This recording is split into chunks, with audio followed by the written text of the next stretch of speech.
ॐ वसुदेव सुतं देवं कंसचाणूरमर्दनं देवकी परमानंदं कृष्णं वंदे जगद्गुरुं। सभी को बहुत बहुत प्रणाम। हम गीता जी के अंतिम श्लोकों पर पहुंच गए हैं।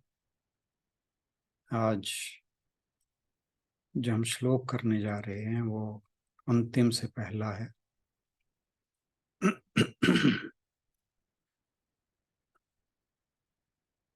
हमने इससे पहले कल 28वां श्लोक किया था। 28वें श्लोक में भगवान जी ने कहा था कि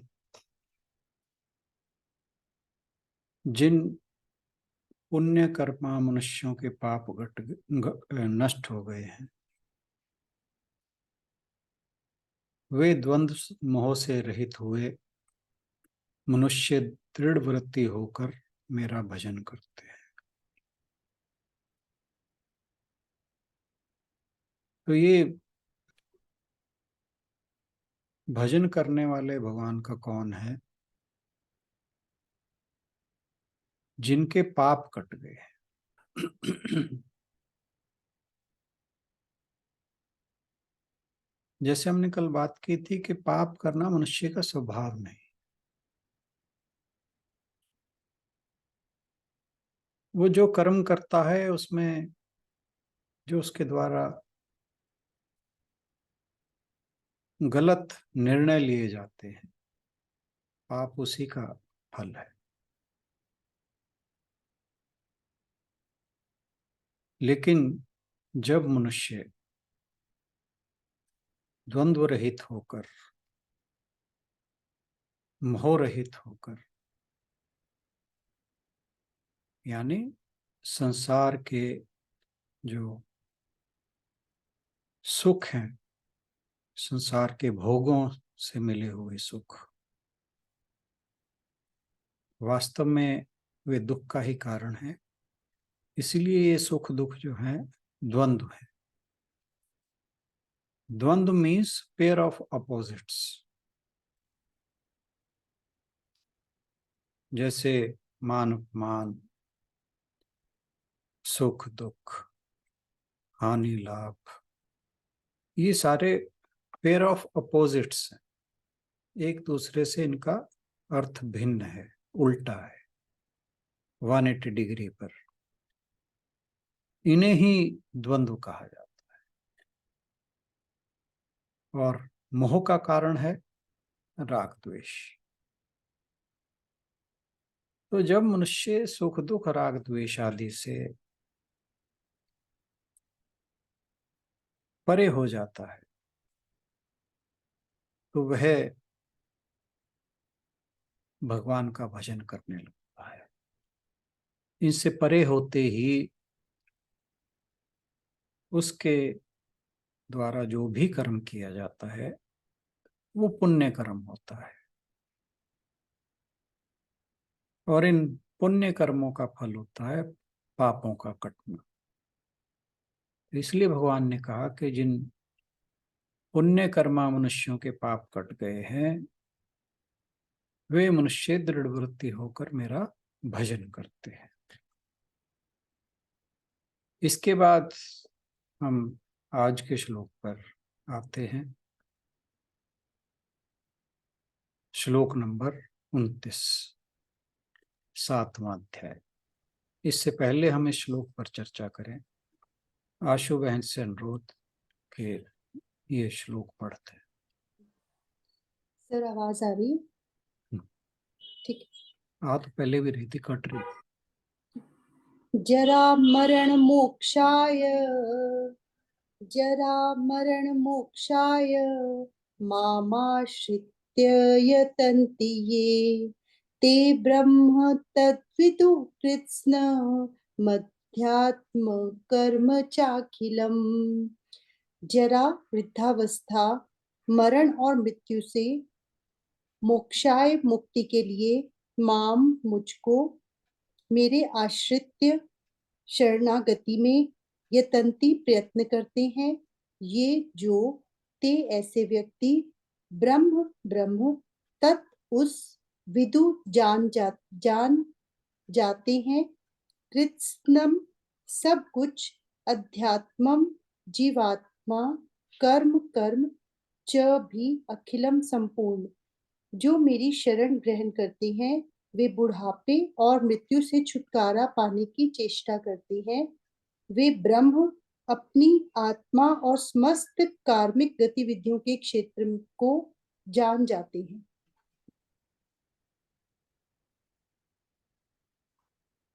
मनुष्य की संसार में 4 मुख्य चुनौतियां हैं जिनसे वो सामना करता है, जिनका वो सामना करता है। एक तो जरा। जरा का मतलब है बुढ़ापा, मरण, मृत्यु, रोग और शोक। मनुष्य की ये चारों चीजें जो हैं मनुष्य के लिए एक चैलेंज बनकर उस जीवन में सामने आती है। जब तक उसकी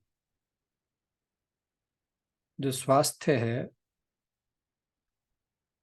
जवानी तक, बुढ़ापा आने से पहले, तब तक वो किसी चीज की फिक्र नहीं करता।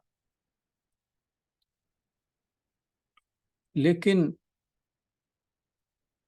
रोग और शोक, ये 2 समस्याएं उसे तब भी घेरे रखती हैं। क्योंकि रोग जीवन के किसी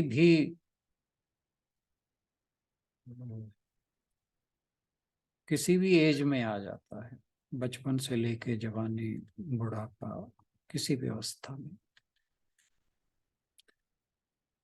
आयु के किसी भी मोड़ पर मनुष्य को रोग का सामना करना पड़ सकता है। फिर जो जीवन में विषम परिस्थितियां आती हैं, वे बहुत बार उसके लिए शोक का कारण बनते हैं।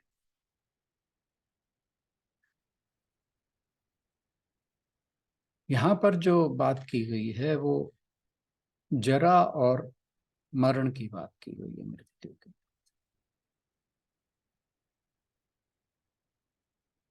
ये जो जरा और मरण है, बुढ़ापा और मृत्यु है, इसको सबको सहन करना पड़ता है। और इन दोनों से मुक्ति पाने के लिए मनुष्य परमात्मा की शरण लेता है। ये दोनों समस्याएं आधुनिक समाज की 2 बहुत बड़ी समस्याएं हैं।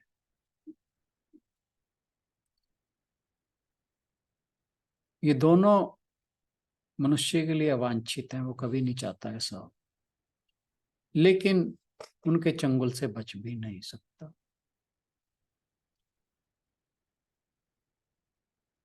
आज के समय में मनुष्य ऐसे उपायों की खोज करने का प्रयत्न कर रहा है, साइंटिस्ट लगे हुए हैं कि जरा और मरण से किसी भी प्रकार मुक्ति मिल सके। वो अमरता इसी बात में समझता है कि ये जो हमारा शरीर है, इसका अस्तित्व सदा बना रहे। लेकिन जो हमारे अध्यात्म शास्त्र हैं उसमें इसे अमृतत्व नहीं कहा जाता, और ना ही देह के नित्य अस्तित्व को ही जीवन का लक्ष्य बताया है। हमारे शास्त्रों में ये कहीं नहीं कहा कि भौतिक देह जो हमेशा बनी रहे इसको अमृतत्व कहा है, या इसका अस्तित्व हमेशा बना रहे ये जीवन का लक्ष्य है। हमारे शास्त्र अमृतत्व कहते हैं मृत्यु से परे चले जाना। और लक्ष्य बताते हैं मोक्ष की प्राप्ति। ऐसा होना कि दोबारा इस जन्म मरण के चक्कर में मनुष्य को ना पड़ना पड़े। तो जब यह जरा और मरण, इनके चंगुल से मनुष्य बच नहीं सकता, तो क्या जो मनुष्य ने अपनी मेहनत से अर्जित शक्ति अर्जित की है, उसे खो देना और मृत्यु का शिकार बन जाना, क्या यही जीवन का अंत है?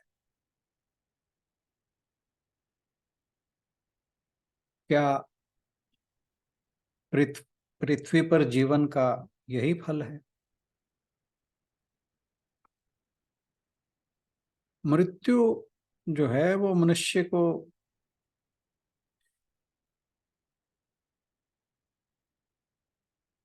इस प्रकार के प्रश्न उठाने के लिए बाध्य करती है कि क्या इसके परे भी कोई वास्तविकता है? मृत्यु मनुष्य को सोने नहीं देती। यह जब भी उसे मृत्यु की याद आती है तो उसे बहुत धक्का लगता है।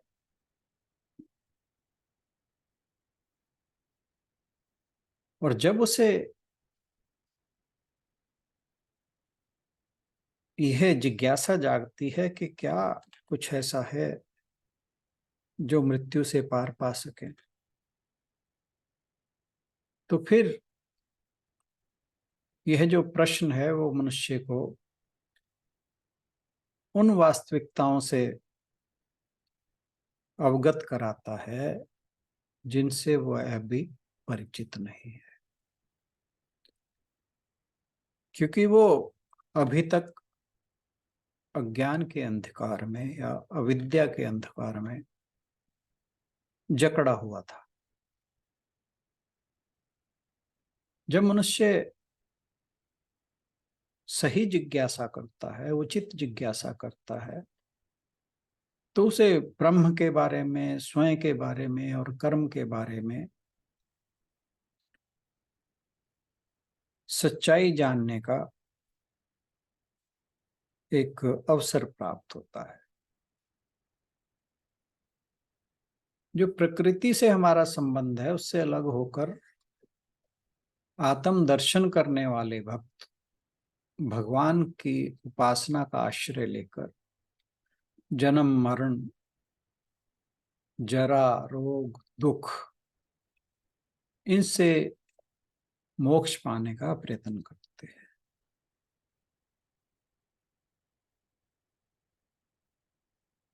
जन्मत मरत दुस्सह दुख हुई। जन्मत मतलब जन्म ग्रहण करते हुए, मरत मरते हुए, दुस्सह बहुत ही अधिक महान दुख हुई, कष्ट होता है। कहा जाता है कि जो जरा अवस्था के कष्ट हैं उनका वर्णन वाणी से परे है। वृद्धावस्था में जितने रोग होते हैं सभी इसी अवस्था में आकर मनुष्य को यमदूतों की भांति घेर लेते हैं।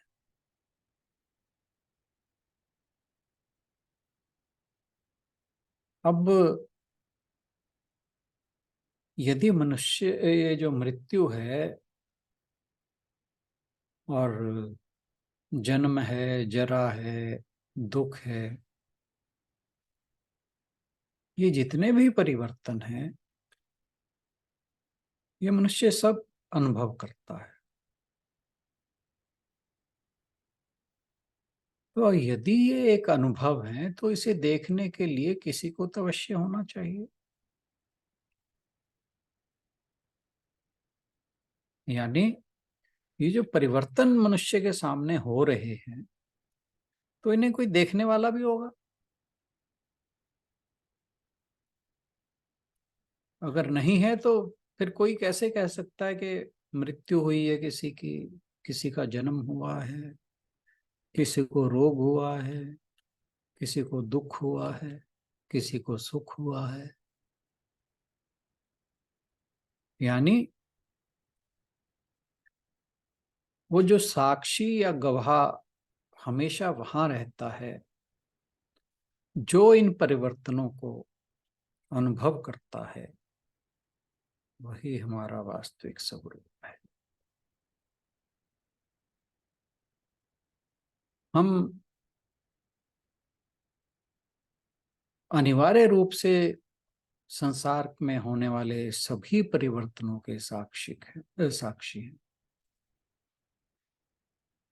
जब तक कोई परिवर्तनहीन ना हो, यानी कोई ऐसा जिसमें परिवर्तन नहीं होता हो, तब तक परिवर्तन का आभास नहीं हो सकता।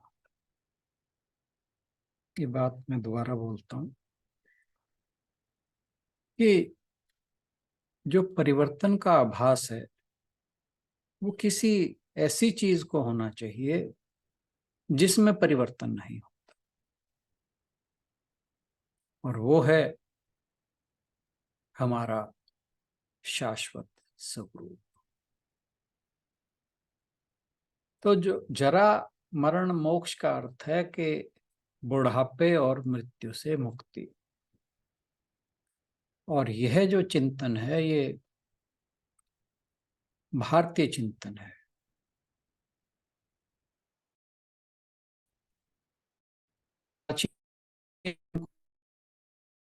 वो जानते थे, लेकिन उन्हें यह नहीं पता था कि जरा और मृत्यु क्या है। सुकरात को छोड़कर उन्होंने कभी उस विषय की जांच नहीं की, जबकि हमारे ऋषि मुनियों ने इस विषय की जांच की और सच्चाई का पता लगाया कि जरा और मृत्यु केवल शरीर पर लागू होते हैं, आत्मा पर नहीं।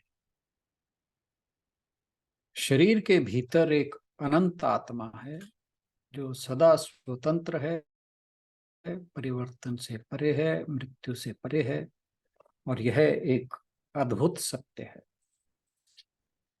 इसी सत्य का हमारे ऋषि मुनियों ने पता लगाया।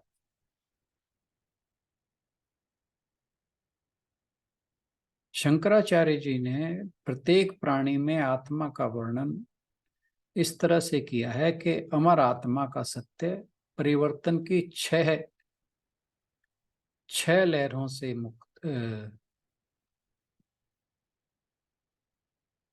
मुक्त है, लेकिन यह योगियों के हृदय द्वारा उपलब्ध और इंद्रियों द्वारा अनुपलब्ध है। यानी जो आत्मा का सत्य है वो छह लहरें, जो परिवर्तन की लहरें हैं, उनसे मुक्त है। मतलब आत्मा परिवर्तन की छह लहरों से मुक्त है। ये छह लहरें क्या हैं, इसके बारे में हम अभी बात करते हैं। और ये जो आत्मा है का सत्य है, ये योगियों के हृदय में उपलब्ध है, लेकिन इंद्रियों के द्वारा अनुपलब्ध है। इंद्रियों को इनका पता नहीं लगता। ये केवल इसका अनुभव ऋषि मुनियों के हृदय में ही होता है। इस संसार में छह परिवर्तन की लहरें हैं जो हर चीज को प्रभावित कर रही हैं, लेकिन आत्मा को नहीं। आत्मा इन परिवर्तन की लहरों से परे है। और ये जो परिवर्तन की लहरें हैं, इनमें पहली है जयते, यानी एक चीज का जन्म होता है। दूसरा है अस्ति, यह अस्तित्व में है। यानी जब जन्म होता है तब वो अस्तित्व में आता है, उससे पहले अस्तित्व में नहीं था। फिर वर्धते, बढ़ता है, जैसे एक बच्चा बढ़ता है। फिर विपरीत और विकसित होता है। विपरीत का मतलब जैसे बच्चा बढ़ता है वैसे ही विकसित होता है, फिर नीचे की ओर गति शुरू हो जाती है, यानी अपक्षीयते, यानी क्षय होता रहता है, और अंत में नस्याति, मर जाता है, यानी अस्तित्व समाप्त हो जाता है। तो ये 6 परिवर्तन की लहरें हैं जो इस संसार की हर चीज को प्रभावित करती है।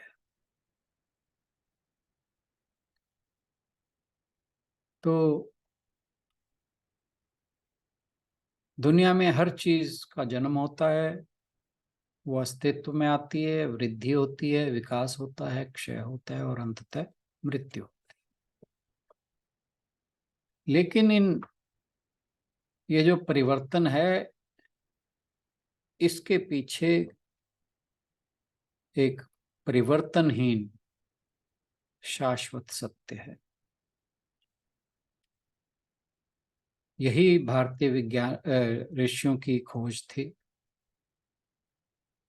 जो मानव संभावनाओं का अनुसरण कर रहे थे,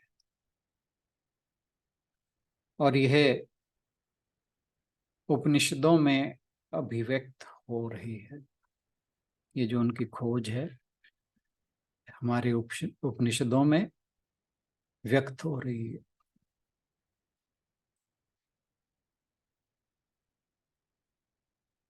तो यह जो चीज थी, इसने भारतीय संस्कृति को भी अमर बना दिया। उपनिषदों ने अमरत्व की खोज करके स्वयं को अमर बनाया, और उसके द्वारा संस्कृति को भी अमर बनाया।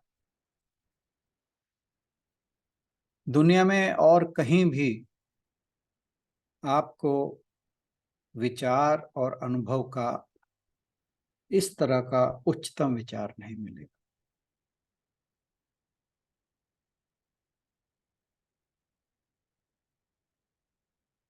भगवान कृष्ण यहाँ इस श्लोक में कहते हैं, जरा मरणम मोक्षाय। जो लोग जानते हैं कि शरीर ही मरता है और आत्मा सदैव रहती है, ऐसे लोग जब मृत्यु का सामना करते हैं तो जो अज्ञानी है उनकी तुलना में ये सबसे अधिक आश्वासन की भावना इनमें रहती है। ये लोग मन की शांति की सबसे बड़ी भावना के साथ मृत्यु का सामना करते हैं। इनके मन में भाव रहता है कि मैंने अपनी यात्रा पूरी कर ली है। जहां तक इस शरीर का संबंध है, ये बेकार हो गया है, जरा इस पर आ गया है, और अगला चरण मरण होना है।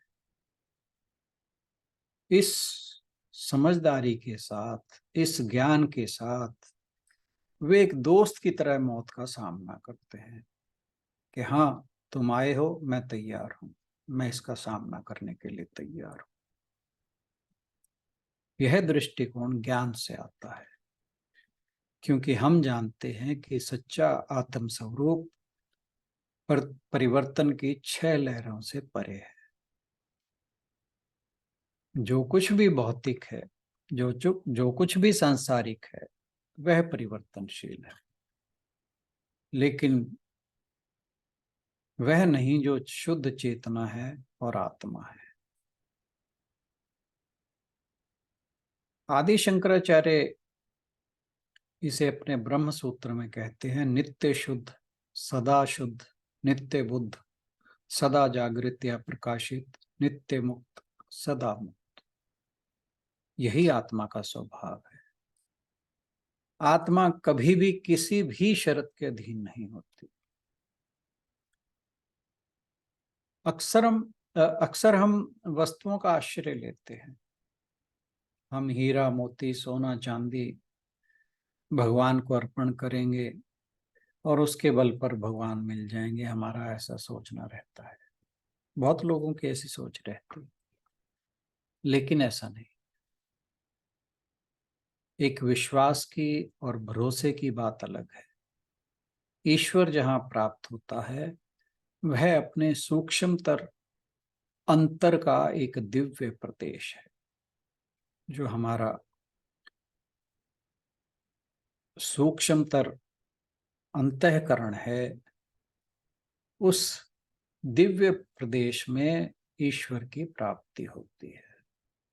हमारे हृदय में ही भगवत प्राप्ति होती है। वहां ना बाहर का रुपया पैसा जाता है, ना बाहर की इकट्ठी की हुई विद्या बुद्धि जाती है। अंतःकरण में ही परमात्मा की प्राप्ति होती है। अतः हमें चाहिए कि हम उस भीतर वाले का सहारा लें, ना कि बाहर वाले का। जब आपका मन बाहरी वास्तविकता से पूरी तरह मुक्त हो जाता है, दिव्य नामों के जप के माध्यम से, अपने योग के अभ्यास के माध्यम से, जब आप दान करते हैं और लोगों की मदद करते हैं, जब आप अपने किसी भी कार्य के फल से बंधे नहीं होते, किसी को दान देते हैं तो धन्यवाद की आशा भी नहीं करते, तो ब्रह्म पद सुलभ हो जाता है। भगवान जी यहाँ कहते हैं माम आश्रित्य। 18वें श्लोक में उन्होंने कहा है मामेकम शरणम वर्ज, व्रज, वर्ज ने व्रज, कि एक बार मेरी शरण में आ जाओ।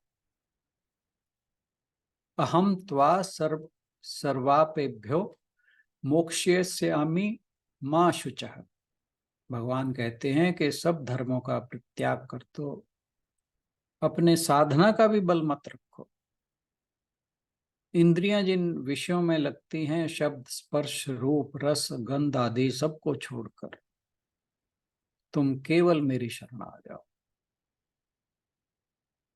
उड़िया बाबा जी महाराज कहते थे कि 7 चीजें छोड़कर बैठो। जब ध्यान करने बैठना हो तो 7 चीजें छोड़ दो और जागते रहो।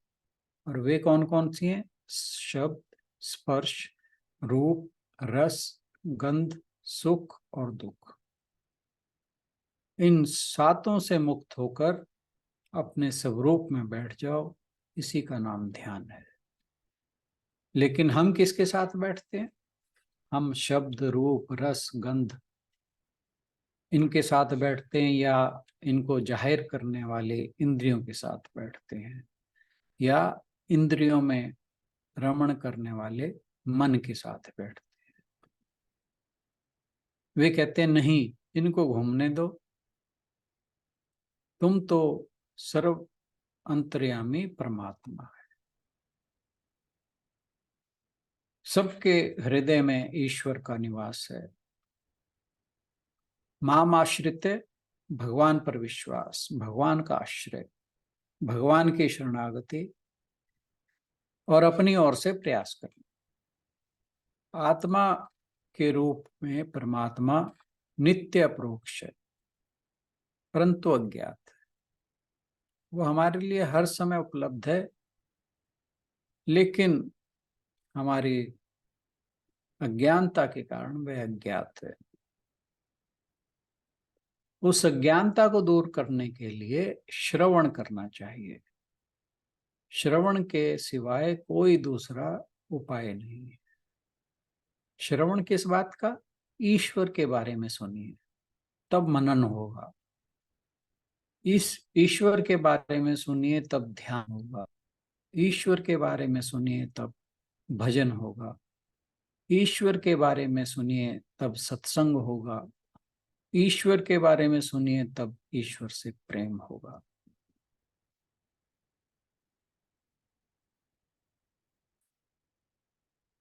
लोग कैसे क्या सुने, इसके लिए भगवान अपनी ओर से सुनने की सामग्री देते हैं। वो क्या कि भागवत में ऐसा आता है कि अपने दुर्गम तत्व को सर्वसाधारण के लिए सुगम करने के लिए भगवान अवतार लेकर प्रकट होते हैं, शरीरधारी बनते हैं और ऐसे ऐसे चरित्र रचते हैं कि उन चरित्र रूपी अमृतों के महासमुद्र बन जाते हैं। यानी जो उनकी लीला है, उनकी अनेकों कहानियां बन जाती हैं। आप उस समुद्र में जरा उतरिए, उस चरित्रामृत समुद्र में स्नान कीजिए, डुबकी लगाइए, उसको पीजिए, उसको देखिए। यह भगवान के चरित्र का अमृत है। भगवान के चरित्र में मजा आता है, रस आता है।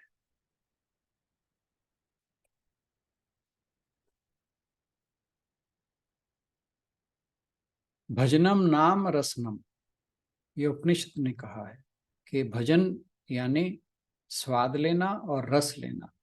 भगवान के स्मरण सत्संग में, भजन में ऐसा रस आता है कि ना धन का बोझ सिर पर लेना रहता है, ना भोगों की पूर्ति के लिए प्यासा होना रहता है। क्योंकि उसमें जब रस आने लगता है फिर इन चीजों का ध्यान नहीं रहता। ना ही कोई धर्मानुष्ठान करना है, ना ही नेति नेति करने की इच्छा रह जाती है।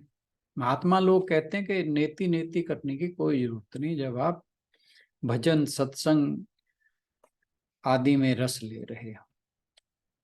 भगवान का रस लो, भगवान का आनंद लो। यहां तो रस का समुद्र उमड़ रहा है। इस अवस्था में कोई भेद नहीं, कोई छोटा नहीं, कोई बड़ा नहीं। भजन में सत्संग में ना वर्ण भेद है, ना पाप पुण्य, फल बल बंध मोक्ष। ये तो प्रत्यक्ष भगवान का रस है। इसका श्रवण करो, जितना श्रवण करेंगे उतना परमेश्वर हमारे हृदय में प्रवेश करेगा। श्रवण सर्वोपरि है, वेदांत में भी और भक्ति में भी। श्रवणम कीर्तनम विष्णु, विष्णु का श्रवण कीजिए। संशय हो तो अनुकूल मनन, अनुकूल चिंतन कीजिए। यानी श्रवण के बाद अगर आपके मन में कोई संशय आता है तो फिर उसके लिए मनन की जरूरत है और चिंतन की जरूरत है। यतन्ति ते ब्रह्म तद्विदुः, तो उन्हें ब्रह्म ज्ञान होता है। कृत्सन्नम अध्यात्मम, वे संपूर्ण अध्यात्म को जान जाते हैं।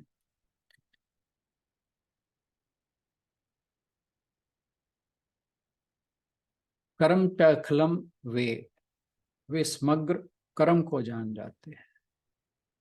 ज्ञानी पुरुष के विषय में श्री कृष्ण कहते हैं कि वह ना केवल सर्वव्यापी आत्मा का ज्ञाता है बल्कि स्वयं की संपूर्ण अध्यात्म अर्थात मनोवैज्ञानिक शक्तियों का भी ज्ञाता है तथा वह सभी कर्मों में कुशल होता है।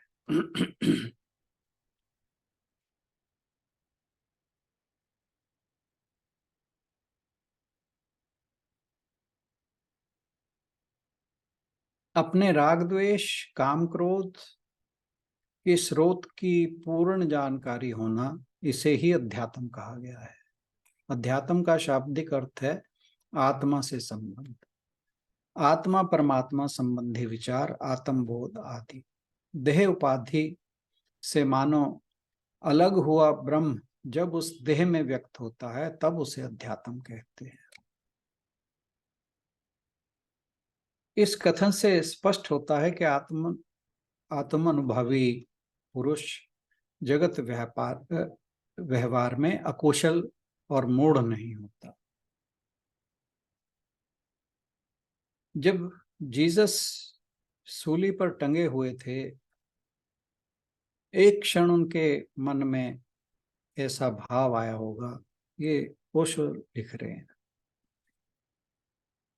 कि मैं परमात्मा के लिए जिंदगी भर जिया और आखिर मुझे सूली पर टंगना पड़ रहा है।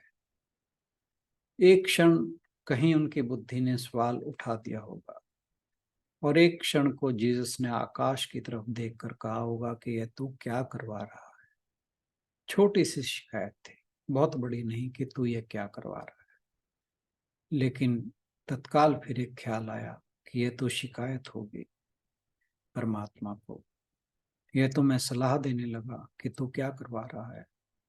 इसका तो यह अर्थ हुआ कि मेरी इच्छा कुछ और थी जो होना चाहिए था, और तू कुछ और करवा रहा है। यहाँ तो मेरी इच्छा खड़ी हो गई।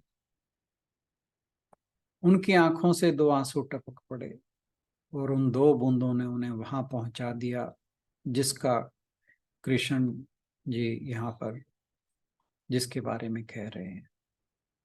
दो बूंदों का उनकी आंखों में आना, और उन्होंने जोर से कहा कि नहीं, मुझे क्षमा कर। दाई विल बी डन, तेरी ही इच्छा पूरी हो। मैं कौन हूँ, मुझे माफ कर दे, मुझसे भूल होगी, मुझसे गलती होगी। ये मैंने क्या कहा तुझसे कि यह तू क्या करवा रहा है। इतनी सी शिकायत जीसस के लिए बाधा थी।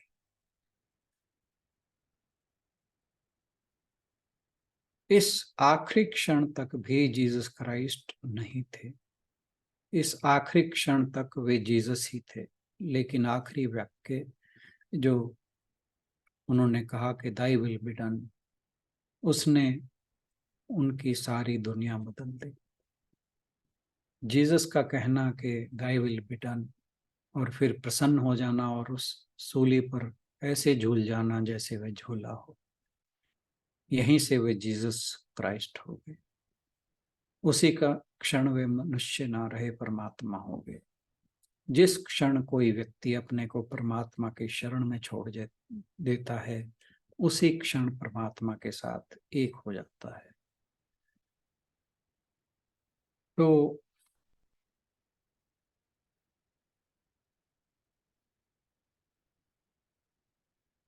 ज्ञानी पुरुषों के विषय में भगवान जी आगे जो कहते हैं वो हम अगले श्लोक में जानेंगे, 30वें और आखिरी में। आज के लिए इतना ही। बहुत बहुत धन्यवाद। Thank you everyone.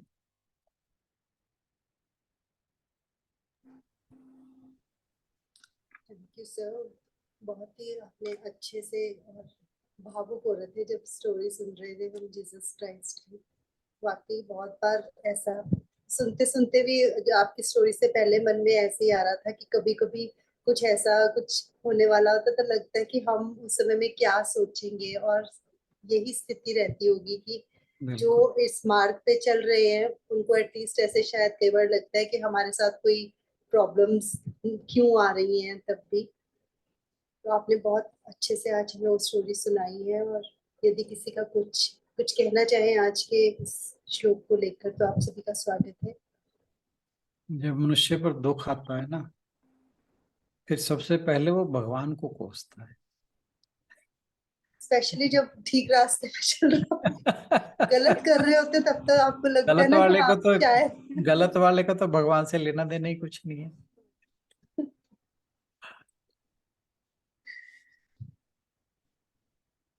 पर उसके नियम तो बहुत मतलब कठोर, क्या मतलब पक्के हैं बहुत ज्यादा।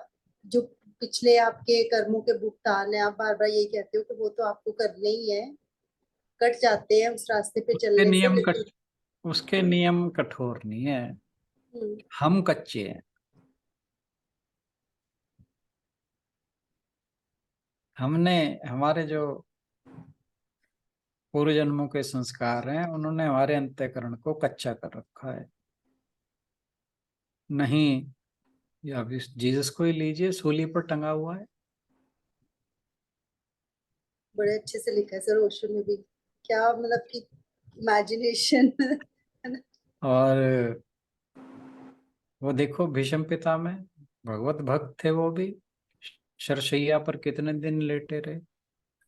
उन्होंने सूर्य के उत्तरायण होने का इंतजार किया, तब जाके अपनी देह को त्यागा। तो ऐसा नहीं है, सारी समस्या हमारी अपनी है, भगवान की कोई समस्या नहीं है। भगवान तो वो कहते नहीं सहज सुख राशि है। वो तो इजीली अवेलेबल है, उनके ना नियम कठोर हैं ना वे कठोर हैं, उनका तो मन बहुत जल्दी द्रवित हो जाता है। अब कसर हमारे पुकारने में है, हम उनको उस वाणी से नहीं पुकारते जिससे पुकारना चाहिए।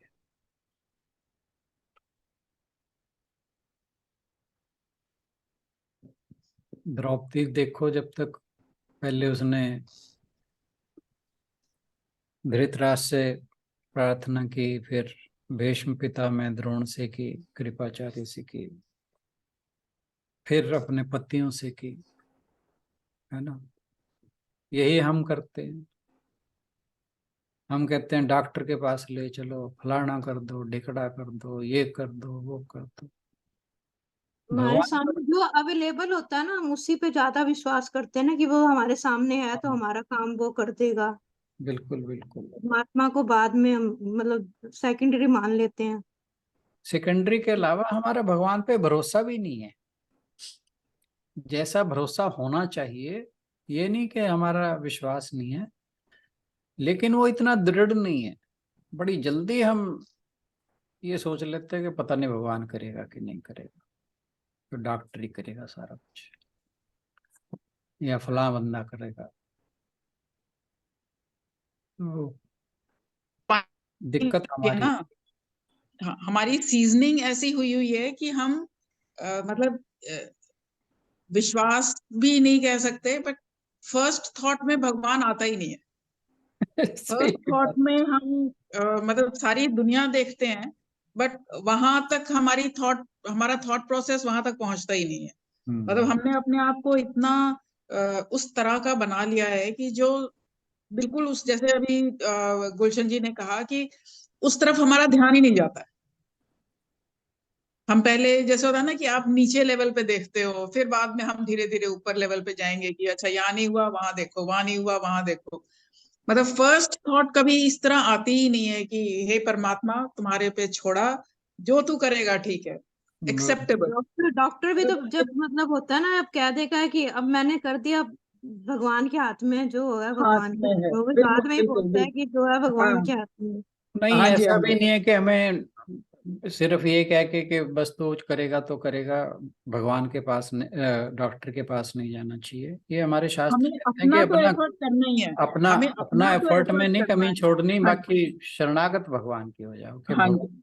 एफर्ट तो ये तो भगवान कहता ही है कि हाँ भाई तुम अगर कह दो कि भाई सारा कुछ वो करेगा, तो ऐसे मैं कुछ नहीं करने वाला हूँ। पहले बिल्कुल तुम करोगे तभी मैं करूंगा। तो बिल्कुल अपना एफर्ट और अपना शरीर, डॉक्टर के पास जाना मतलब अपने शरीर का ध्यान रखना। शरीर का ध्यान रखना भी हमारी जिम्मेवारी है। बिल्कुल। मतलब एक रिस्पॉन्सिबिलिटी हमें दी गई है कि तुमने इसको भी ठीक रखना है। तो हम अपनी रिस्पॉन्सिबिलिटीज पूरे, मतलब जैसे हम कहते हैं कि हमें अपने कर्म पूरे करने हैं, तो ये भी तो हमारी जिम्मेवारी अगर है, तो ये भी हमारा कर्म है ना, ये कर्म भी हमें तो करना ही पड़ेगा।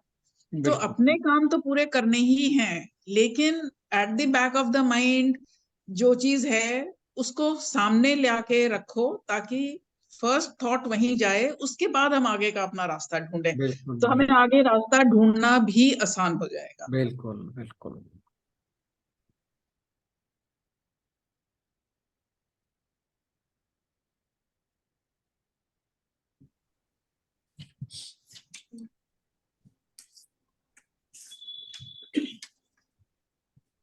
करें अगर समापन। वैसे ही प्रार्थना करते हैं भगवान, तो भगवान अपने आप ही डॉक्टर के रूप में आके सब कुछ ठीक कर देगा। अगर हम पहले ही मतलब पहले ही भगवान के शरणागत हो जाएं, तो वो बिल्कुल भगवान खुद ही डॉक्टर के में प्रकट होके सब ठीक कर देंगे। Well said.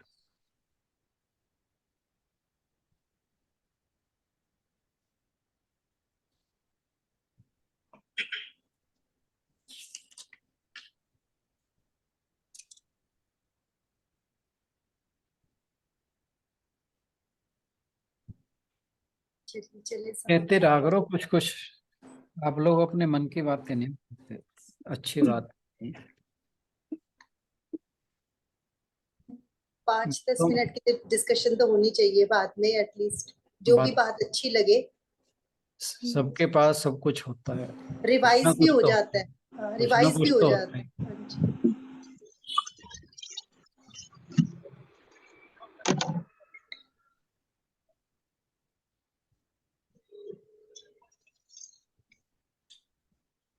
करें जी। जी सर। ओम पूर्णमदः पूर्णमिदं पूर्णात् पूर्णमुदच्यते पूर्णस्य पूर्णमादाय पूर्णमेवावशिष्यते। ओम शांति शांति शांति। हरि ओम। सभी को बहुत बहुत प्रणाम और आज के सत्संग में जुड़ने के लिए बहुत बहुत थैंक यू। सभी की ओर से राणा सर का भी बहुत बहुत धन्यवाद। कल मिलते हैं अपने आखिरी श्लोक के साथ इस अध्याय के। Thank you everyone.